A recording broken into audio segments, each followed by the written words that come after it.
আমাদের সাথে স্টুডিওতে দুজন অতিথি রয়েছেন, লেখক ও গবেষক। বাংলাদেশের অতিথি আমাদের সকালে বাংলাদেশে এই মুহূর্তের অতিথি রয়েছেন কুদরতি খুদা, লেখক ও গবেষক তিনি, এবং সেই সাথে খাদিজা রহমান, বিশ্ব সাহিত্য কেন্দ্রে তিনি আছেন। এবং আপনাদের কাছ থেকে আজকে আমাদের অনেক জানবার আছে। তার আগে একটু সকালটা আমরা যেভাবে শুরু করি, লেখক গবেষক তারা তাদের সকালটা কিভাবে শুরু করেন সেটা একটু জেনে নেই শুরুতেই। আমার মনে হয় কুদরতের কাছে যে কুদরত লেখক এবং গবেষক। কুদরতি খুদা, সকালটা কিভাবে শুরু হয় আপনার? আচ্ছা, সকালটা মূলত ৮-১০ জনের মতোই শুরু হয়, কিন্তু লেখার চাপ থাকলে অন্যদের যেমন অন্য কাজ দিয়ে শুরু হয়, লেখকদের সাধারণত লেখা দিয়েই শুরু হয়। তারপর দিনের বাকি কাজ, তার জন্য রওনা দেওয়া বা লেখকদের সকালটা আসলে সকালেই শুরু হয়। দেখা যায় অনেক সময় রাতের বেলাতে একটু লেখালেখির বেশ। রাতে তো লিখতেই হয়, যেহেতু কর্মব্যস্ত থাকতে হয়, তার মধ্যে রাতে লিখতে হয়। সকালবেলা উঠেই লেখার চাপ থাকলে আগে লেখাটা করতে হয়, তারপর অন্য কাজের দিকে প্রস্তুতি। এবার একটু জানি যে একজন কর্মজীবী নারীর সকাল কিভাবে শুরু হয়, কারণ সাধারণভাবেই তার তো মানে পরিবারের দায়িত্বটাও নিতে হয়, সন্তানদের ব্যাপার স্যাপার থাকে, তাদেরকে ঠিকঠাকভাবে রেডি করে স্কুলে দেয়া, পরিবারের অন্যান্য দায়িত্ব তো থাকে, এরপরে হচ্ছে নিজের কর্মস্থলে যাওয়া। কিভাবে শুরু হয়? আমার দিন শুরু হয় গান দিয়ে। সকালবেলাটা মনে হয় যেন একটু গান হলে ধীর স্থির ভাবে সকালটা শুরু হতে পারে। সেটা কি নিজে গিয়ে নাকি? অত গুণী হলে তাহলে হতো না। আমার ইউটিউব ইজ গুড ইনাফ সকালটা সুন্দর করতে একদম। এবং যদি হচ্ছে কি, যেমনটা আমি আর রাব্বি আমরা খুব অপেক্ষায় আছি আপনাদের কাছ থেকে, বাঙালির ধর্মচিন্তা সপ্তম খণ্ড, এই বইটা দিয়ে যদি একটু শুরু করি, মানে বইয়ের নামকরণ থেকে। বইয়ের নাম আসলে একটা প্রকল্প বিশ্ব সাহিত্য কেন্দ্র। আজকে আসলে আমরা এসেছি বিশ্ব সাহিত্য কেন্দ্র থেকে। বিশ্ব সাহিত্য কেন্দ্র প্রায় ৩০ বছর আগে আব্দুল্লাহ আবু সাইদ একটা লেখা লিখেছিলেন যে বাঙালি জাতির মৌলিক লেখা আসলে আছে কিনা। অনেকেই মনে করেন যে বাঙালি মৌলিক লেখা লিখেননি। তো ওইটা চিন্তা করতে গিয়ে দেখা গেল যে বাঙালির যথেষ্ট মৌলিক লেখা আছে যেগুলো একসঙ্গে করা হয়নি। তো ওই চিন্তাটা মাথায় রেখে আজকে প্রায় ৩০ বছর লেগে গেছে কাজটা করতে। গত ২০০ বছরে বাঙালি যা মৌলিক চিন্তা করেছেন, সব বাঙালি মানে বাঙালি মনীষীরা যা চিন্তা করেছেন, সেগুলোকে একসাথে করা হয়েছে ২০৯ খণ্ডে। তো তার মধ্যে অনেকগুলি বিষয় আছে: ইতিহাস চিন্তা, সংস্কৃতি চিন্তা, সমাজ চিন্তা, ধর্ম চিন্তা, নারী চিন্তা, বিজ্ঞান চিন্তা, পরিবেশ চিন্তা, সাহিত্য চিন্তা, বিজ্ঞান চিন্তা, পরিবেশ চিন্তা বলেছি বোধহয়। ১৬টা বিষয় এই সব মিলিয়ে ২০৯ খণ্ড, ৭৫,০০০ পৃষ্ঠা, ২২ জনের উপর এডিটর, তার মধ্যে সমাজ এবং শিক্ষা নিয়ে কাজ করেছে কুদরতি হুদা। তো আমি সমন্বয়কারী হিসেবে অনেক পরে এর মধ্যে যুক্ত হয়েছি। এই চিন্তাটা, এই প্রকল্পটা যে প্রয়োজন, এটা আব্দুল্লাহ আবু সাইদ উপলব্ধি করেছিলেন ২০০০-এর আগে, ১৯৯৯ সালের দিকে। তারপর দেখা গেল যে কালেক্ট করতে করতে এই কাজটা এগিয়েছে। তো এখন কমপ্লিট হয়েছে। কমপ্লিট হওয়ার পরেও আমার মনে হয় মনে হচ্ছে যে আরও কত ভালো লেখা যা এর মধ্যে নেই। তার জন্য দ্বিতীয় সংস্করণের কাজ। কিন্তু প্রথম সংস্করণটা মোটামুটি মনে হবে যেন যে কোনো রিসার্চার বা যারা বাঙালি জাতি সম্পর্কে জানতে চায়, এখন আমরা বেশ কনফিডেন্টলি বলতে পারবো যে বাঙালি জাতির কন্ট্রিবিউশন কি। আমাদের কলকাতার দিকে তাকাতে হবে না, ঢাকাতেই আসতে পারবে এটা। মানে একসময় যেহেতু কলকাতাতে লেখাপড়ার তোড়জোড়টা আগে শুরু হয়েছিল, এর জন্য অনেক লেখকরা আসলে কলকাতা বেস ছিলেন, কিন্তু এটা ঢাকার। কিন্তু বাঙালি শুধু পূর্ববঙ্গে না, সমগ্র বেঙ্গলের কাজ এখানে আছে। কারণ গত ২০০ বছর তো ২০০ বছরের হিসাব কলকাতা ছাড়া হতে পারে না। আর তারপর ভারত বিভাগের পরে এবং ভারত যখন ব্রিটিশদের কাছ থেকে স্বাধীন হলো, তারপর আবার ঢাকা অনেক প্রোগ্রেস করেছিল। সেটা ছাড়াও বাঙালি হতে পারে না। তো দুই বাংলার মৌলিক কাজগুলি এই ২০৯ খণ্ডে সবকিছুই এখানে আছে। একটু জানতে চাই কুদরতি হুদা, আপনার কাছে বাঙালির চিন্তামূলক যে রচনার সংগ্রহ, এটি কেন গুরুত্বপূর্ণ? আচ্ছা, এটা গুরুত্বপূর্ণ এজন্যে যে আসলে এর গুরুত্ব আগেই ছিল, কিন্তু এই সংকলনের গুরুত্ব কি এটা হলো সেটা হচ্ছে বাঙালি কমিউনিটি চিন্তা করছে সেই প্রাচীনকাল থেকে, তার চিন্তার স্বাক্ষর শিল্পে সাহিত্যে বিভিন্ন জায়গায় আছে। কিন্তু এই 200 বছরে একটা বড় ঘটনা ঘটেছে 19 সেঞ্চুরিতে, সেটা হলো রেনেসাঁসের ঘটনা। যদিও সেটা নিয়ে নানা ধরনের, সেটা কতটা সীমাবদ্ধ ছিল, কতটা বিস্তৃত ছিল, সেটা নিয়ে বিচিত্র আলোচনা আছে। কিন্তু আমরা যদি খেয়াল করি, সে 19 সেঞ্চুরি থেকে এ পর্যন্ত বাঙালির চিন্তা সবচেয়ে বেশি উত্তুঙ্গ রূপ লাভ করেছে এই 200 বছরে। তার চিন্তার ভ্যারাইটি, বিস্তার, গভীরতা, এই ঘটনাগুলো ঘটেছে 200 বছর।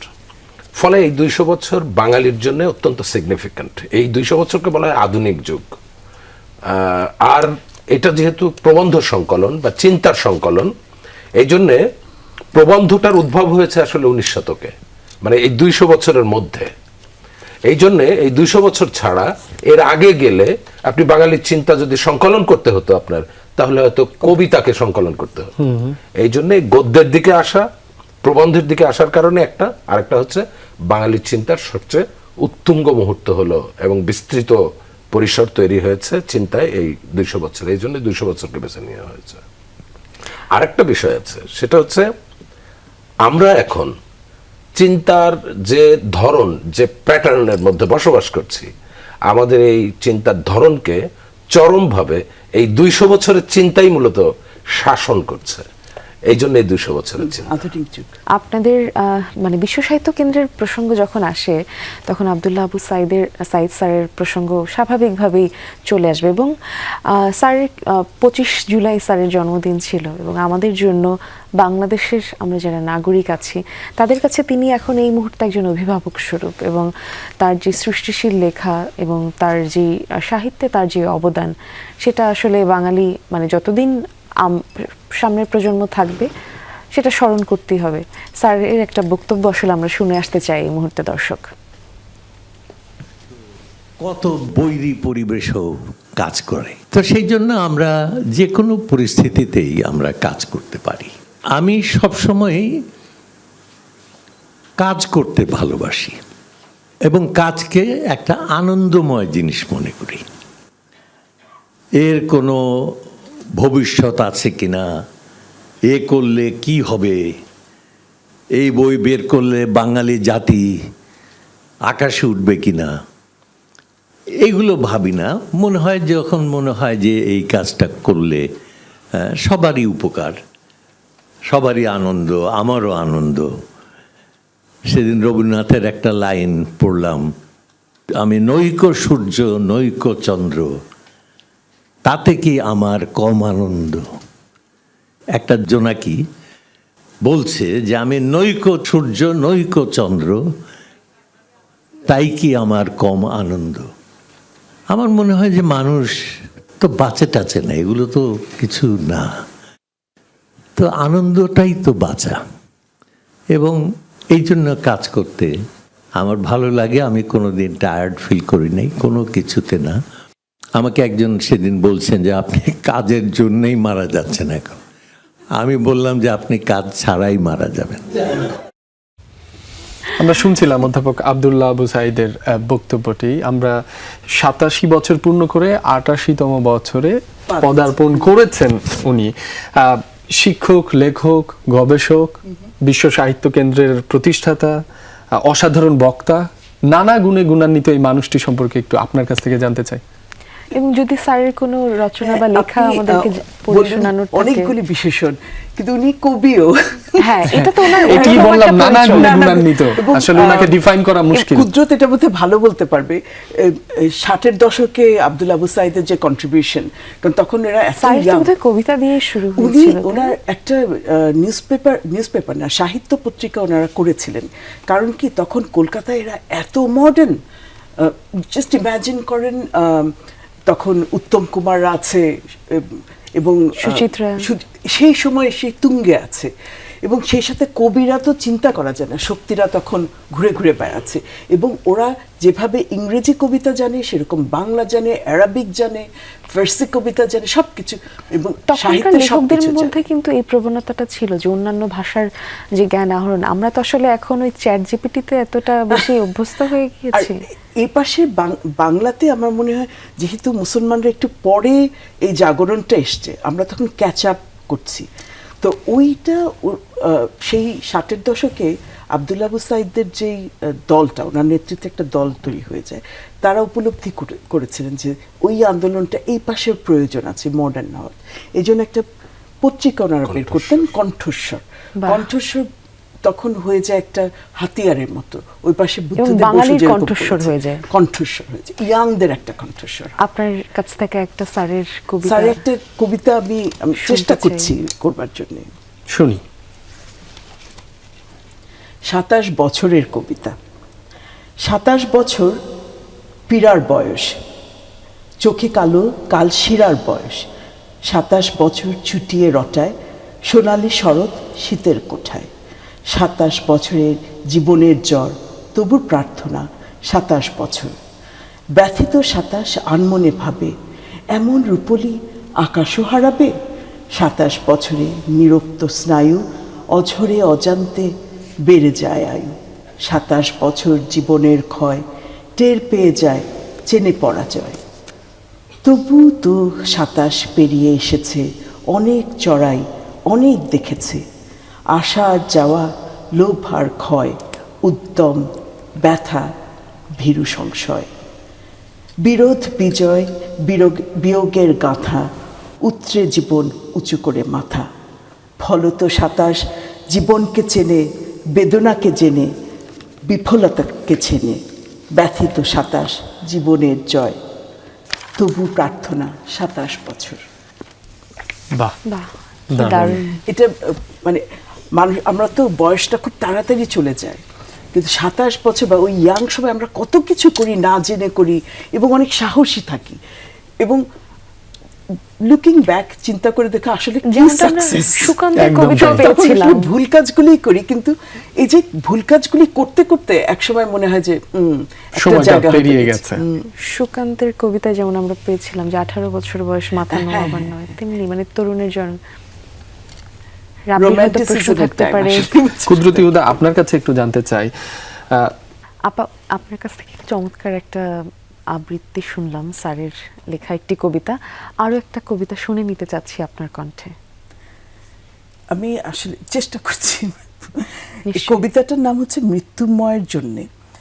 আমরা কণ্ঠস্বর নিয়ে আলোচনা করছিলাম। কণ্ঠস্বরটা আসলে তখন একটা আন্দোলনের মতোই হয়ে গেছে। আবার চিন্তা করো যে একই কাছাকাছি বয়সের ছেলেরা, যাদের বয়স 22 থেকে 27-28-এর মধ্যে, এরা মাত্র কবিতা লিখছে, একজন আরেকজনের কাছে আসছে, রাত্রেবেলা একসঙ্গে ছুটে ছুটে বেড়াচ্ছে, আড্ডা দিচ্ছে। সেই আড্ডাটা 10 বছর চললো, তারপর হঠাৎ সবাই কেমন যেন বড় হয়ে গেলাম, তারপর যার যার কর্মক্ষেত্রে চলে গেল। কিন্তু যে শুরু করেছিল সে তো আবার ওদেরকে ধরে রাখতে চায়, কিন্তু সেটা তো আর হবার নয়। তো সেরকম একটা বেদনা থেকে, এবং আবার একটা আনন্দও আছে, কারণ অ্যাচিভমেন্টও আছে, কিন্তু একটা একাকিত্বও আছে, সেইটা থেকে এই কবিতাটা এসছে। শুনি। একটু শুনে নেই। আমার বন্ধু তারা আবাল্য, একসঙ্গে ঘুমিয়েছি একই বিছানায়। ছাড় পোকার ঘাতক আতিথ্যে ঘুমের কবরে শুয়ে রক্তাক্ত নরকে নেমে গেছি একসঙ্গে বহুবার। রাত থেকে রাতে সিগারেটে প্রিয়তম নির্দয় ছোঁয়ার আত্মঘাতী হতে হতে পুলিশ, অনিদ্রা, ভয়, অস্পষ্ট চাওয়ালা, নিঃস্বার দোকান, দর্শকহীন রূপসীর মতো মধ্যরাতের উজ্জ্বল আলোক, রূপকথার মৃত নগরীর মতো সার সার বাড়ির মিছিল, বইপাড়া, শিল্পাঞ্চল, গলি, ম্যানশন, কালভার্ট ছেড়ে গেছি। তারপর উঁচু উঁচু দালানে অস্থিময় বিশালতার হাড়ের ভেতর শুষে নিয়ে বিজ্ঞাপনের নগ্ন নায়িকার উচ্ছল যৌবন নিংড়ে হেঁটে গেছি মাইল মাইল। বেশ্যার ভেজানো দরজায় একসঙ্গে দাঁড়িয়ে উৎক্ষিপ্ত রক্তের মতো একতাল মাংস হয়ে গেছি।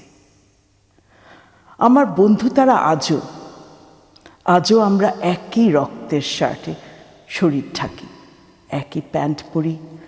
আমাদের চুল ছাটা আস্তিনের মাপ আজ অব্দি অভিন্ন ধাঁচের। মেয়েদের সম্পূর্ণ আক্রমণে আমাদেরকেও বেঢপ যায়নি পেরে, প্রেম কারো দেয়নি হাড় ভেঙে। আমরা এখনও শুই একই বিছানায়, ছারপোকার ঘাতক আতিথ্যে ঘুমের কবরে নেমে বিধ্বস্ত নরকে হেঁটে যাই একসঙ্গে প্রতিদিন। তবু হায়, সেই ঘুমের মৃত্যুর মধ্যেও কারো কারো নিঃশ্বাসের অস্বস্তিতে, কারো কারো প্রত্যঙ্গের নড়াচড়া দেখে বুঝি বন্ধুদের চোখের স্বপ্নের রমণীয় নিতম্বের মতো স্বর্গের ঈপ্সিত ছবি। বেহেশতের গাছ ফুল নির্ঝরের দিকে নুয়ে গেছে তাদের মৃতদেহ।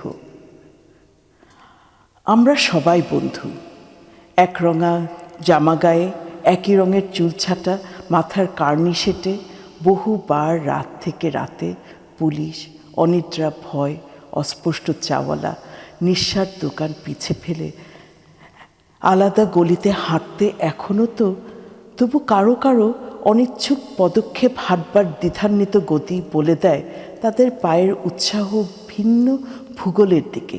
বর্তমানে রাত্রিকে বাসে না ভালো কেউ আজকাল সবাই সকালের পক্ষে, সকালের আলোর পক্ষে, যে আলো সবার স্বতন্ত্র মুখ স্পষ্ট করে দেখা যাবে, চেনা যাবে পৃথককরণ। সবাই নিজের মুখ নিয়ে ব্যস্ত আজকাল, সযত্ন চর্চায়, নিজের গোঁফ দাড়ি কামাতে ব্যস্ত, চকচকে মসৃণ করতেই ব্যস্ত নিজের ত্বক, যাতে করে দর্শকের আলোর করিডোরে লোকের শ্রুতে মুখশ্রী টর্চের মতো তুলে দেয়, সগর্বে দাঁড়ানো যায় নায়কের ঈপ্সিত মুদ্রায়। রাত্রিকে বাসে না ভালো কেউ সম্প্রতি, কেননা এ রাত্রি সব এক করে দেয়। রাত্রির নির্বাক কাফন, জামার পৃথক রং, স্বতন্ত্র চুল ছাঁটা, আস্তিনের মাপ মুছে দিয়ে সবাইকে আদ্যপান্ত এক পাতলুনের ভিতরে নিয়ে আসে। সবাই যখন যাচ্ছে যে যার নিজের রাস্তা চিনে, রাত্রির আস্তানা ভেঙে, গলির পিপাসা ভেঙে, রাজপথে খ্যাতির দুয়ারে তুমি কেন বসে আছো একা, অর্থহীন এই শীতে মৃত্যুময়? ডাস্টবিন ঘেরা এই আকাঙ্ক্ষার হতাশ শিথানে, শুকনো চুল বাতাসে উড়িয়ে, একরাশ নোংরা দাড়ি নিয়ে। রাব্বি, আপনি বলছিলেন যে অনলাইনের প্রেজেন্সটা কীরকম থাকবে, কারণ আমরা এখন এমন একটা যুগে এসেছি, অনলাইন তো থাকতেই হবে। আর 209 খণ্ড মানুষের বাসায় রাখা প্রতিষ্ঠান না হলে এটা তো সম্ভব নয়। তো অনলাইন প্রেজেন্স নিশ্চয়ই থাকবে, এবং এই 209 খণ্ডে কেমন করে আমরা বুঝবো কোন বিষয়ে কোন লেখাটা কোথায় আছে? হয়তো আমরা জানি কোন একজন লেখকের নাম, তো লেখকের নাম আমরা নিশ্চয়ই অ্যালফাবেটিক অর্ডার আছে, সেখানে আমরা বর্ণ অনুসারে পেয়ে যাব তার লেখাটা কোথায়। অথবা আমি জানি একটা প্রবন্ধের নাম, প্রবন্ধের প্রথম অংশটা হয়তো জানি, তখন ওই বর্ণ অনুসারে ওইটা পেয়ে যাব। তো ওইভাবে এটার ক্রমগুলি আছে, অনলাইনেও আছে, আবার বইগুলির মধ্যেও আছে, এবং অনলাইন প্রেজেন্স তো থাকতেই হবে। এবং আমার মনে হয় যে আমরা ই বুকের দিকেও যাব পরবর্তীতে, এবং পরের সংস্করণগুলিতে মনে হচ্ছে যারা, কারণ আমরা তো চাই যে বাঙালি একটা মানে একটা ঘরে ঘরে যাক। যেমন আমার সোনার বাংলা, আমি তোমায় ভালোবাসি। সোনার বাংলাটা কি? সোনার মানুষ দিয়েই তো, রাইট? এখন সোনার মানুষ কেমন করে হবে যদি জ্ঞানটা না থাকে? ঠিক, এবং জ্ঞানটা তো টাকা দিয়ে কিনতে হবে কেন, এটা সবার ঘরে ঘরে থাকবে। তো নিশ্চয়ই অনলাইনে এটার প্রেজেন্স থাকবে একসময়। অনেক ধন্যবাদ। এই ধরনের রচনা সমগ্র থেকে শুরু করে এই বইগুলো আরো কিভাবে ছড়িয়ে দেওয়া যায়? বিশ্ব সাহিত্য কেন্দ্র তো কাজ করছেই, এর পাশাপাশি আর কি ধরনের উদ্যোগ প্রয়োজন? পাশাপাশি অনলাইনে এখন বাড়তি একটি পদচারণা অবশ্যই প্রয়োজন, কারণ সবার চোখ সেটি কিন্তু অনলাইনেই এখন। সে বিষয়ে কি করা যেতে পারে, আপনার কি মনে হয়? এই ধরনের রচনা আসলে এর প্রচারের জন্য অনলাইন প্ল্যাটফর্মকে ব্যবহার করা যেতে পারে। তো ভলিউমটা এত বড়, কাজটা এত গুরুত্বপূর্ণ যে এর জন্য আসলে লাইব্রেরি লাগবে, আপনার এটা সংগ্রহে রাখতে হবে, রাইট? 209 খণ্ড, এইটা আমাদের ঢাকার আমরা ঠিক মতো বুঝতে পারছি কিনা জানি না এর গুরুত্বটা। সেটা হচ্ছে যে 200 বছর ধরে একটা কমিউনিটি বিচিত্র স্ফেয়ারে যে ধরনের চিন্তা করেছে, তার সমস্ত চিন্তা এখানে অলমোস্ট, আমরা বলছি না যে এটা পরিপূর্ণ, আমরা এটা করার সময় একটা অতৃপ্তি কাজ করেছে এবং এটা বিচিত্রভাবে রিভাইজ করা হয়েছে, আরো বাদ পড়লো কিনা, আরো কিছু গুরুত্বপূর্ণ কোনো লেখা বাদ পড়লো কিনা। এনিওয়ে, এরকম একটা কাজ ঢাকায় হয়ে গিয়েছে, এটা একটা বিরাট ব্যাপার। এটা কিন্তু কলকাতা সেখানেও এই ধরনের কোনো কাজ এখন পর্যন্ত হয়ে উঠতে পারেনি। এটা আমাদের জন্য একটা শ্লাঘার ব্যাপার। আরেকটা ব্যাপার হচ্ছে, আমাদের এটা করতে গিয়ে আমরা বুঝেছি, সেটা হচ্ছে যে আমাদের এখানে আর্কাইভ কিন্তু ওইভাবে নাই। পুরনো লেখা সংগ্রহ, আপনি এখন থেকে 50 বছর আগের লেখা করতে যান, বইপত্র খুঁজতে যান, পাবেন না। হ্যাঁ, অনেক সময় অপ্রয়োজনীয় মনে করে ফেলে দেওয়া হয়। আমাদের এটা সংরক্ষণের ভালো পদ্ধতি নাই, ব্যবস্থা নাই। হ্যাঁ, হয়তো গুরুত্ব সম্পর্কেও আমরা যথাযথভাবে জানি কিনা। এই জন্য এর অধিকাংশ লেখা কিন্তু জোগাড় করার জন্য ইংল্যান্ডে যেতে হয়েছে, কলকাতায় যেতে হয়েছে, সেসব এনে। ফলে এটা একটা গুরুত্বপূর্ণ ঘটনা। এইরকম একটা ঘটনা, এটা শুধু আব্দুল্লাহ আবু সাইদের পক্ষেই আমার ধারণা যে করা সম্ভব ছিল। রবীন্দ্রনাথ ঠাকুর 1926 সালে ঢাকা বিশ্ববিদ্যালয়ে এসেছিলেন। তো SM হলে, মানে সলিমুল্লাহ মুসলিম হলে ওনাকে সংবর্ধনা দেওয়া হয়েছিল। সেই সংবর্ধনার জবাবে উনি একটা ভাষণ দিয়েছিলেন।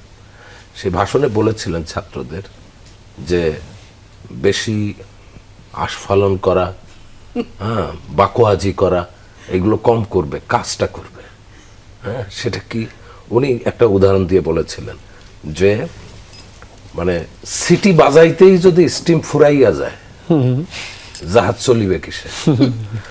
আমাদের এখানে বড় বড় কথা হয়, বড় বড় প্ল্যান হয়, হ্যাঁ, কিন্তু কাজের কাজটা কতটুকু আব্দুল্লাহ আবু হচ্ছে? সাইদ, ওই যে উনি বলেন যে মানুষ তার স্বপ্নের সমান বড়, সেটা এই 209 খণ্ড দিয়ে উনি প্রমাণ করেছেন যে উনি স্বপ্ন দেখেছেন এবং সেটা স্বপ্নকে বাস্তবায়ন বাস্তবায়ন এই ধরনের একটা কাজ ঢাকায় করার অধিকাংশ লোকের সক্ষমতা নেই, আব্দুল্লাহ আবু সাইদের আছে।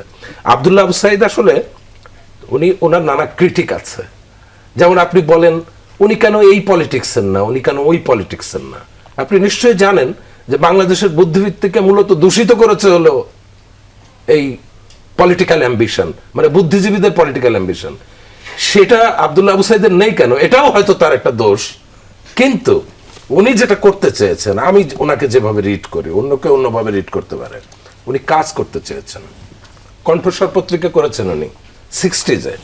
ওটা ওই সময়ের নতুন যে তরুণদের যে সাহিত্য ভাবনা এবং সাহিত্য রুচি, সেই রুচির প্রতিনিধিত্ব করেছে। এবং উনি 10 বছর এটা চালিয়ে ওটা একটা ইতিহাস করেছেন। বাংলাদেশের সাহিত্যের ইতিহাস কণ্ঠস্বর ছাড়া হয় না। উনি পরিবেশ আন্দোলন করেছেন এবং উনি অনেক বড় বড় প্রতিষ্ঠান, মানুষ এবং কি বলবো এটাকে, ঘটনা, বড় বড় মানুষদের বিরুদ্ধে উনি দাঁড়িয়েছেন যারা পরিবেশের জন্য ক্ষতিকর। কণ্ঠস্বরের পরে টেলিভিশনে